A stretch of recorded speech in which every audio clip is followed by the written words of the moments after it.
જય જીનેન્દ્ર, પ્રણામ।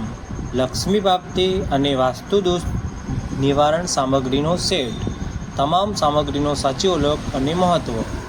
કમલ કાકડી લક્ષ્મી પૂજાનું પ્રતીક કહેવાય છે। આર્થિક સમૃદ્ધિ લાવે છે।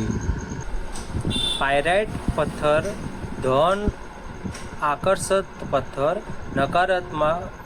નકારાત્મકતા દૂર કરે છે। મહાલક્ષ્મી યંત્ર શ્રી યંત્ર કહેવાય છે। ધનની દેવીનું નિવાસસ્થાન, સંપત્તિ અને વૈભવ આપે છે।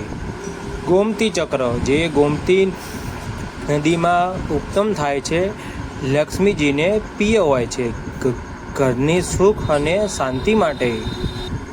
રુદ્રાક્ષ ભગવાન શિવનો આશીર્વાદ, રક્ષણ અને ઉર્જા માટે। આ પાંચે પાંચ વસ્તુ ઘરના મંદિરમાં કે તિજોરીમાં રાખવાથી લક્ષ્મી કૃપા અને સુખ શાંતિ મળે છે। આ વસ્તુ પાંચે પાંચ અભિમંત્રિત કરેલી આવશે આચાર્યો ભગવાન દ્વારા, એનાથી પાવર વધારે આવશે।